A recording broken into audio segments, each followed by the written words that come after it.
Então tá, nós vamos falar um pouquinho desse senhor aí, o Richard Davidson, né, que, como eu tinha dito, ele é um geneticista, ele é um neurocientista, é psicólogo também, e é uma pessoa que modificou a ciência aí nesses últimos anos.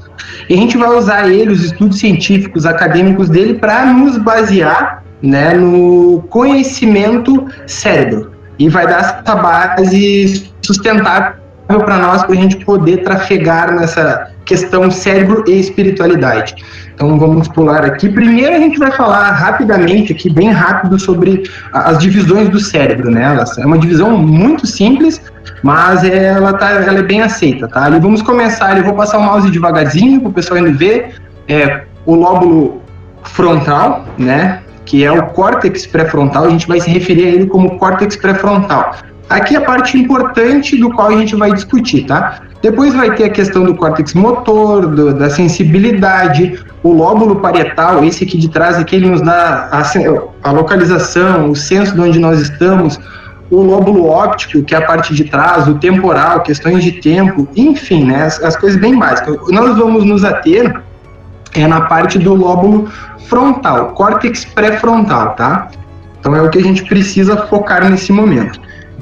Todos os animais, eles têm essa partezinha de baixo aqui, que se chama, bem abaixo, bulbo e cerebelo, que é a parte chamada cérebro reptiliano.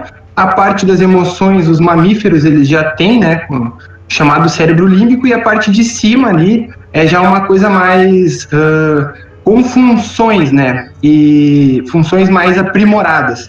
Mas como o chimpanzé é um também, que tem bem desenvolvido o córtex, né, o gorila, mas esse córtex pré-frontal, essa parte bem desenvolvida, ela é bem do ser humano, né, é a parte racional e lógica que o nosso cérebro trabalha. Então a gente vai avançar um pouquinho aqui, e nos estudos do Richard Davidson, o que ele descobriu, tá? Em alguns estudos, estudo científico, né, vai anos aí, ele descobriu que os pensamentos de ordem positiva, pensamentos que nos dão um caráter positivo para a nossa vida, são executados, eles são feitos, né? A parte que se ilumina do cérebro nessa questão é o lóbulo pré-frontal esquerdo, essa regiãozinha esquerda. Os pensamentos de ordem negativa, né? Que tecnicamente são pensamentos que geram dúvidas e nos diminuem. Os pensamentos de ordem negativa, eles são processados do lado direito. Então eles vão lá, pegam uma ressonância magnética funcional, que é aquela que aparece as imagens nos aparelhos, onde o cérebro se ilumina, e faz uma atividade com o paciente, né? Ele vai pensando, vai tendo pensamentos de ordem positivas e ordem negativa, e o estudo ele constata, né, de ordem final, que pensamentos de ordem positiva, eles iluminam a parte esquerda do córtex pré-frontal, e os pensamentos de ordem negativa, o lado direito do córtex pré-frontal. Isso bem básico, né? Mas o que acabou se descobrindo com os estudos, né? Aqui eu trouxe uma imagenzinha onde se posiciona as amígdalas no cérebro. Eu vou mostrar depois uma imagem mais detalhada, mas ela, comparado com o córtex pré-frontal, são duas amígdalas, tá? A amígdala esquerda, ela é responsável pela produção de hormônios como cortisol, como adrenalina, que são hormônios que são, vamos pensar assim, eles são depressores do nosso corpo físico, né? O cortisol, por exemplo, ele é o maior imunodepressor que a gente tem. É um hormônio que vai, como a gente sabe, né, ele vai baixando a nossa imunidade, né? É o hormônio que é o da preocupação, é o das angústias. Toda vez que a gente está muito preocupado, é o do estresse, aquele quando a gente entra em níveis de estresse muito avançado, preocupação, angústia, é porque a gente está produzindo muito cortisol. Ou seja, dentro dos estudos ele vai dizer, muita atividade do lado direito do córtex pré-frontal ativa as amígdalas, é um sistema do cérebro que ele capta, né, tu tá me dando muitos pensamentos de ordem negativa, o que eu faço? Eu vou atender a isso produzindo hormônios relativos a isso, né? Então eu vou produzir esses hormônios que fazem a gente se sentir mal. Muitas vezes a gente começa a pensar e passa a se sentir mal em relação aos pensamentos. Mecanicamente falando, em questões neurocientíficas, é muita atividade do lado direito, manda uma mensagem para a amígdala, ela acorda e passa a produzir esses hormônios depressores. Por outro lado, a gente tem o hipotálamo, né? Trouxe uma imagem que era um pouco mais detalhada, né? Mas eu vou passar o mousezinho aqui, devagarzinho, aqui, bem nessa manchinha amarela aqui, ó, se todos puderem ver.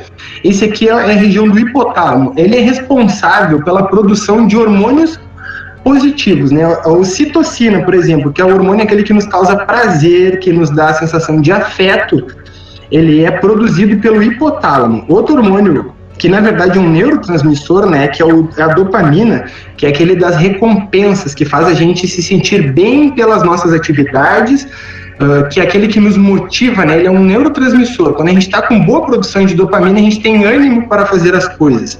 E o que ele, dentro dos estudos, mostra, né, que a atividade, vou voltar um slidezinho aqui, tá? A atividade do lado esquerdo do córtex pré-frontal, bem ativa, na consequência ele acaba ativando a produção dos hormônios do hipotálamo. Então a gente tem uma questão mecânica bem simples, tá? Se eu tenho muitos pensamentos de ordem negativa, pensamentos que me preocupam, de medo, algo no futuro que vai dar errado, ou lembranças do passado de coisa que eu fiz errado e me causa aquela sensação negativa, se for medo, a gente está produzindo adrenalina. A adrenalina é muito boa para uma questão de instinto, né? Uma questão, muitas vezes, marcial, ela nos ajuda bastante. Mas no dia a dia, a gente não precisa viver adrenalizado, né? É um hormônio da ansiedade, né? Quanto mais a gente vai liberando adrenalina, mesmo que sejam pequenas dosagens, a gente vai ficando ansioso. E da ansiedade surgem vários males. Se é preocupação, são medos, são angústias, nós estamos produzindo cortisol. Então vai lá, do lado direito do cérebro, nós vamos produzir com a amígdala, ele vai fazer essa ligação. Se eu estou com bons pensamentos de ordem positiva, eu vou ter uma ligação com o hipotálamo, e ali eu vou ter produção de hormônios como ocitocina, como dopamina, que vão fazer eu me sentir bem. Então, nessa questão mecânica, ela é bem simples, né? A gente vai produzindo os hormônios conforme a gente vai pensando, né? Muitas vezes a gente fica na dúvida de como isso funciona, né? Por muitas questões somáticas, né? Doenças psicossomáticas, como elas surgem, por que eu adoeço, tenho uma doença psicossomática que hoje elas estão descobrindo cada vez mais que as doenças que a gente achava que não eram psicossomáticas, a gente descobre que sim, elas são, né? Então é muita atividade de um lado do córtex pré-frontal, vai ativar a amígdala e aquele hormônio, ele deprime o corpo. Eu vou avançar um slide aqui para a gente ver mais ou menos essa função, como ela funciona olhando todos juntos, tá? Vamos lá, se eu pegar o lado direito do cérebro, o córtex pré-frontal, muita atividade, eu vou ativar a amígdala esquerda. Se eu muita atividade do lado direito, eu vou ativar o hipotálamo, que aqui está num ângulozinho diferente, mas ele é um campinho pequeno, tá? Então eu vou avançar mais um aqui. O que isso tem de resultado no final da questão, tá? Se eu começo a produzir muito cortisol, acontece às vezes de pessoas magras sofrerem um infarto, né? Claro que pode ser por questões de consumo, né? Cigarro, drogas, enfim. Mas, de forma geral, a produção do cortisol ele faz criar um plasma na artéria coronária, aquela que liga do coração-cérebro. Então, se eu estou liberando muito cortisol, eu estou liberando muito plasma na minha artéria, que pode causar um entupimento dela e eu ter um AVC. Né? Então, isso é uma causa, né? Então, às vezes a pessoa acha que tem um derrame, tá saudável e tem um derrame, né? Mas aí tá desde os 20 anos preocupado com questões de vida, né? Numa situação bem difícil, que não consegue contornar e reverter essa situação e acaba vivendo à base de cortisol, estresse, preocupação, angústia ou adrenalina com muita ansiedade, né? Então, o que se considera em relação à imunidade? A imunidade é parecido com uma bateria, né? Se ela está cheia, nós estamos bem, né? Nós temos energia, a gente consegue passar batido por muitas doenças, por muitos vírus, bactérias, o corpo reage muito bem. né? E se ele está baixo, a gente também fica mais suscetível às doenças, né? Então a gente pensa, né? A imunidade, ela tem uma boa relação com a atividade física. Como a gente está no ambiente de pessoas da arte marcial, acho que isso é um ponto positivo que nós temos em grupo, né? A própria atividade física faz a imunidade subir. A boa alimentação também faz a imunidade subir. Mas essa questão de que a vitamina C faz a imunidade subir, a ciência já provou hoje que não é verdade. Né, que não adianta tu comer 20 laranjas por dia que a tua imunidade não vai subir. A imunidade é uma coisinha muito delicada no organismo e que é muito valorizada na ciência médica, na medicina, né? A imunidade alta, ela traz muitos benefícios, né? Não é só não adoecer, né? A disposição, a imunidade alta remete bons hormônios. Então, possivelmente eu tenho citocina, possivelmente eu tenho dopamina, eu tenho vontade, eu tenho prazer, eu tenho afeto pelas coisas, que são de ordem dos hormônios positivos produzidos pelo hipotálamo. Então, minha imunidade sobe, com certeza ajudada pela atividade física, pela boa alimentação, mas muito pelos nossos pensamentos. Ela também baixa e acaba baixando a nossa imunidade, a nossa bateria desce, os hormônios negativos, como cortisol e adrenalina, eles consomem essa nossa bateria, ele faz com que a nossa carga da nossa bateria baixe. E se eu tenho os hormônios positivos, é como se alimentasse essa bateria, ela desse uma carga e estivesse com mais energia. Então, essa questão de doenças psicossomáticas, elas estão totalmente ligadas à imunidade, que está ligada aos hormônios, que está ligado na ordem do córtex pré-frontal e como ele pensa, que parte ele está eliminando e que parte do cérebro ele está ativando. E o mais impressionante de tudo, assim, mais para adiante nos estudos, porque aí vai 10 anos de estudo fácil, né, e muitos artigos. Se o pessoal quiser, eu tenho os artigos, eles são todos em inglês, mas eu me prestei a traduzir, então se o pessoal quiser, eu tenho eles em português, tá? Mas são bastantes e são artigos acadêmicos, né? Aquela leitura bem gostosa, né? de fazer. Então, o que os estudos mostraram mais para frente? Algo bem impressionante, né? Que além da imunidade, existia algo que a ciência nunca acreditou que pudesse acontecer, uma alteração genética, né? Como a gente, para quem não sabe, né, a nossa genética ela é feita de um sisteminha, né? Nós temos 46 cromossomos nas células, né? 23 oriundas do pai, 23 oriundas da mãe. E desses cromossomos saem as nossas cadeias, nossas fitas de DNA. E ali dentro está marcado os nossos genes, que tipo de cabelo, que tipo de pele, que tipo... isso interfere até no nosso humor, né? Em como as nossas células funcionam em todo o corpo, né? Então nós somos trilhões dessas fitinhas, né, rolando no nosso corpo. E o que foi essa grande descoberta é que as pessoas que tinham essa imunidade alta, oriunda dos pensamentos positivos, elas tinham uma produção, né? Elas tinham uma alteração da sua cadeia genética melhorada. Então, às vezes, né? Cabelo melhor, pele melhor, saúde melhor, imunidade mais alta, memória melhor, produção dos hormônios, elas melhoraram. Então, isso testado em laboratório e foi visto que a genética, houve alteração na genética da pessoa, em questão dessa corrente dos pensamentos de ordem positivas, né? Então, esse é o nosso campo cérebro, né? A gente, vou dar sintetizada para a gente poder encerrar aqui, e como esse campo para nós ali é a nossa base estrutural do que a gente vai falar agora, tá? Então fica ali o nosso mapinha do cérebro, córtex, a amígdala e o hipotálamo produzindo, né, a influência na nossa imunidade, doenças psicossomáticas ou uma saúde, né, inabalável, vamos pensar assim, e até a alteração da nossa genética. A partir daqui nós vamos juntar isso com a espiritualidade, tá?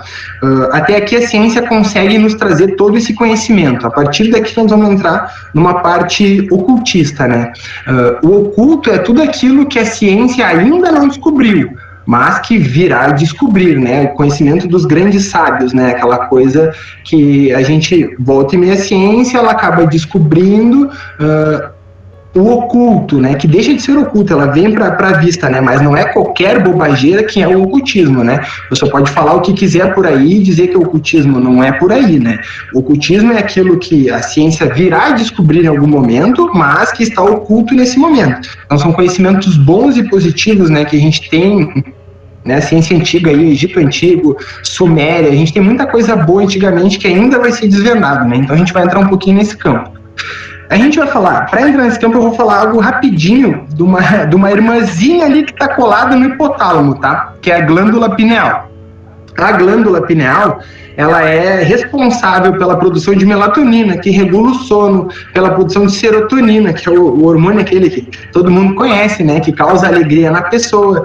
Ela regula várias atividades no cérebro, né? Então, é coladinha no hipotálamo, mas não está ligada com aquela questão, tá? Mas eu vou trazer ela para a gente poder entrar nessa questão do cérebro, né? A glândula pineal, ela surge na etimologia dela como a glândula vem de pequena bolota, né? E pineal de pinha, né? Então, o que ele está se referindo?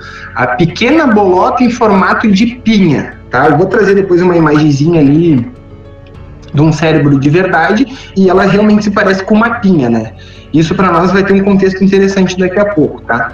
Agora eu vou mostrar algo interessante para nós. Olha o contexto da questão, tá? Nós temos o tálamo no centro, tá? Bem no meio aqui onde eu estou passando o mousezinho, e o tálamo, ele é responsável por alguns impulsos sensitivos que a gente tem na medula espinhal, no tronco encefálico, e ele tem uma questão dessa... É um mensageiro, né, da nossa espinha dorsal com o corpo, com o nosso cérebro, né? Deixa eu só ver meu mouse voltar aqui, tá ok. O que a gente tem também aqui, ó? O hipotálamo, que a gente acabou de falar aqui embaixo, certo? E a gente tem o hipocampo. O hipocampo ele não está marcado aqui, tá? O hipocampo é essa voltinha aqui que temos na volta, que faz parte dessa região, tá? Que regula a nossa emoção e as nossas vontades. O hipocampo tem um ponto bem importante. E bem no pezinho aqui, em formatinho de pinha, nós temos a nossa hipófise, a glândula pineal, certo? Agora, com o cérebro aberto, visto, a gente consegue ver a origem, né, do porquê que a gente tem o olho que tudo vê. E o que isso quer nos dizer em questões espirituais, tá? Por que o olho que tudo vê está dentro do nosso cérebro? Que ligação que isso tem, tá? Eu vou seguir uma corrente. Numa das correntes diz que toda essa região, junto com a glândula pineal, faz parte do olho que tudo vê. Eu sigo uma outra corrente porque tem alguns estudos científicos que apontam um outro caminho e eu vou também explicar ele na sequência. Tá? Eu vou seguir a corrente que diz a glândula pineal, ela é responsável pelo nosso chakra coronário, que está em cima de nós, né, como se ela estivesse virada para cima, né, e a gente tem essa ligação glândula pineal e chakra coronário. E o olho que tudo vê, ele representa exatamente o que ele é, o nosso chakra frontal, esse chakra da frente, que é ele que nos dá a visão ampliada das coisas. Só que como a gente já sabe, né, por filósofos antigos, que a pessoa que mais enxerga, que enxerga melhor, é aquele que está melhor em questões de saúde, né? Quando a gente está com os pensamentos muito negativos, quando a gente está muito pesado, quando a gente tem muitas questões, muitas culpas, a gente distorce um pouco a realidade numa questão mais pesada. Quanto melhor a gente tem uma imunidade mais elevada, uma genética mais ampliada, a gente começa a dar uma condição melhor para que o nosso terceiro olho se abra, que a gente consiga ter percepções. O nosso terceiro olho, ele é capaz de identificar nas pessoas a vibração delas, a intenção, a sensação de que tu sabe o que a pessoa está pensando. Talvez tu não escute o pensamento, mas tu consegue perceber o que a pessoa pensa diante de uma conversa conosco. Então, essa questão da abertura do terceiro olho, eu vou seguir um olho que tudo vê sem glândula pineal, tá? Então, onde está o olho que tudo vê? Tálamo, hipotálamo, hipocampo. Então, essa região do nosso cérebro aqui, ela tá, eu vou fazer o mouse devagarzinho aqui, ó, apontada para frente do nosso cérebro. É como se o cone do nosso córtex pré-frontal se unisse ao centro do olho que tudo vê. Eu vou subir um pouquinho aqui mais de pertinho, né? O olho que tudo vê, que é formado pelo hipocampo, hipotálamo, tálamo. Eu coloquei a glândula pineal aqui porque a gente vai falar. Olha ela aqui embaixo, aqui, apontadinha para cima.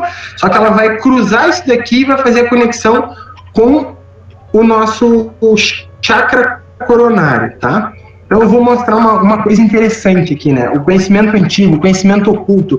O Enki, né, que era uma divindade na Suméria antiga, ele está entregando uma pinha aos seus súditos, né, aos discípulos, aos alunos. Ele entrega uma pinha porque a pinha é a fonte do conhecimento do mundo espiritual, né? A gente não precisa pensar nele como mundo onde navegam os espíritos, mas nessas duas camadas, né? Nessas duas dimensões que a gente vive, que é o campo mental, que sim, pode ser o campo dos espíritos, que é o campo espiritual e a matéria física. Então, a fonte de todo conhecimento está no conhecimento do campo espiritual e do campo físico. Então, eles entregam, né, aos seus iniciados uma pinha como símbolo. Aqui a gente tem o báculo de Osíris no Egito, que tem uma pinha.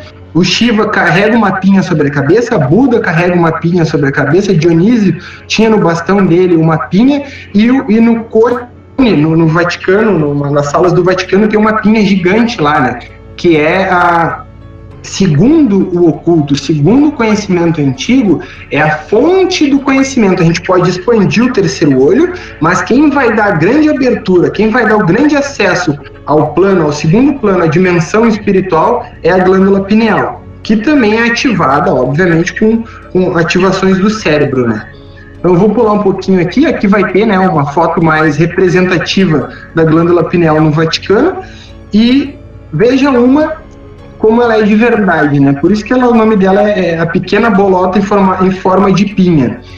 E quando eles fizeram os estudos científicos de cortar uma glândula pineal no meio, eles descobriram que dentro da glândula pineal existem cristais de apatita. O cristal de apatita da natureza, mineral dentro do nosso cérebro, né? E esse mineral, ele é altamente sensível a vibrações, né? Então, quando uma andorinha troca de um lugar para o outro buscando a primavera, o verão, ela sente a vibração da temperatura e sabe instintivamente, mecanicamente, que ele tem que trocar.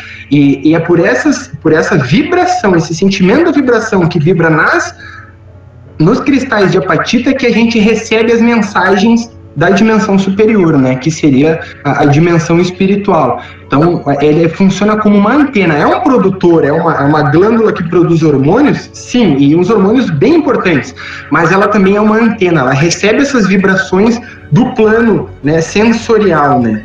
Então, a gente vai seguir um pouquinho em frente aqui, e aqui eu vou mostrar mais ou menos essa questão, tá?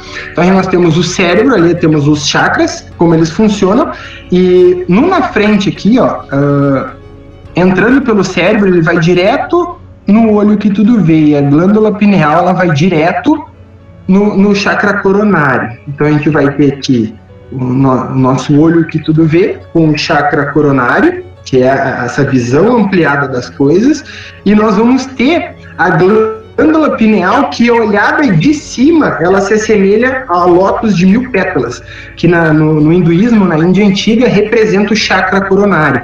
Então, quando eles entregavam uma pinha, eles entregavam a lótus de 1000 pétalas, o acesso do coronário ao plano espiritual, né, que seria o grande segredo da vida, né, que seria essa questão de como enxergar a vida e o seu contexto, sabendo que existem esses dois planos e acessando esses dois planos, né? E como isso, né, tem a ver com as nossas questões.